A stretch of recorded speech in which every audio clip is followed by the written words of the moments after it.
इस बीच एक और बड़ी खबर आ रही है महाराष्ट्र से, जहां पर पुणे में जातीय हिंसा पर तनाव बढ़ गया है। यहां पर सीएम फडणवीस ने बयान दिया है, कहा है सरकार को बदनाम करने की साजिश की जा रही है। इसके साथ ही मृतकों के घर वालों को 10 लाख का मुआवजा देने का भी ऐलान किया गया है सीएम की तरफ से। तो जातीय हिंसा पर यहां पर तनाव जो है वो बढ़ गया है और इस बीच सीएम फडणवीस ने भी बयान दिया है और आरोप लगाया है यहां पर कि सरकार को बदनाम करने की साजिश की जा रही है और उसी साजिश के तहत इस तरीके की हिंसा को भड़काने का काम किया जा रहा है। हालांकि जो जातीय हिंसा हुई थी उस पर तनाव जो है वो लगातार बढ़ रहा है, जिसके बाद सरकार ने कहा है कि सरकार को बदनाम करने की कोशिश है। हालांकि इस दौरान मृतक जो थे उनके परिजनों को भी 10-10 लाख रुपए देने का ऐलान सीएम ने किया है। हमारे सहयोगी सुभाष शिर्के इस खबर पर ज्यादा जानकारी के साथ जुड़ गए हैं। सुभाष, क्या कुछ और कहा है सीएम ने? आरोप लगाया यहाँ पर साफ तौर पर कि पार्टी को बदनाम करने की साजिश के तहत ये सब कुछ किया जा रहा है। संपर्क फिलहाल हमारा टूट गया है सुभाष से, लेकिन आपको बता दें पुणे में जातीय हिंसा हुई थी, जिसके बाद तमाम लोगों की मौत हुई थी और इस पर अब तनाव जो है वो बढ़ गया है। पुलिस बलों को यहाँ पर तैनात किया गया है, हालात को काबू करने की कोशिश की गई थी। यहाँ पर गाड़ियों को आग के हवाले किया गया था, जिसके बाद भारी संख्या में पुलिस बल को यहाँ पर तैनात किया गया, लेकिन अभी तनाव की स्थिति जो है वो लगातार बनी हुई है और इसी को देखते हुए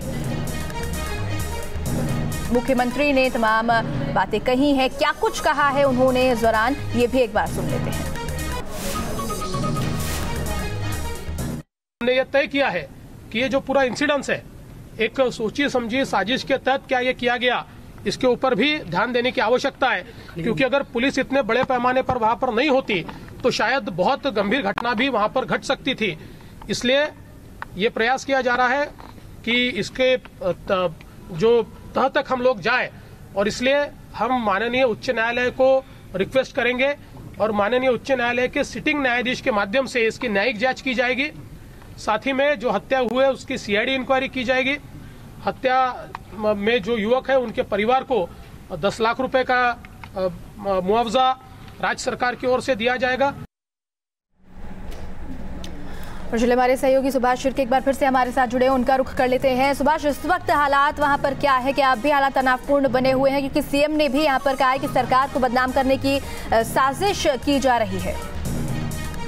अभी हालात वहाँ पे शांति है और मैं आपको बताना चाहता हूँ कि भीमा कोरेगांव एक जगह है पुणे के नजदीक और यहाँ पर 200 साल पहले ब्रिटिश आर्मी और पेशवा की आर्मी इनमें एक युद्ध हुआ था। उसमें ब्रिटिश आर्मी के 500 जवानों ने 28,000 जो पेशवा की आर्मी थी उनको हराया था।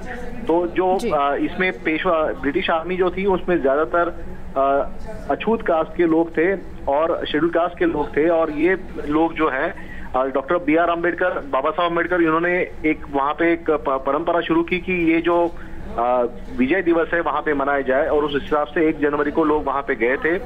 लेकिन कुछ असामाजिक तत्वों ने वहाँ पे उन पर पथराव किया और उसके कारण हालात बिगड़े।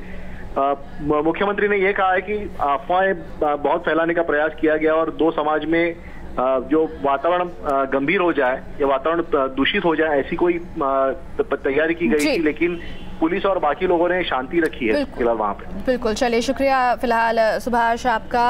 तो मृतकों के घर वालों को 10 लाख का मुआवजा देने की बात सीएम की तरफ से की गई है।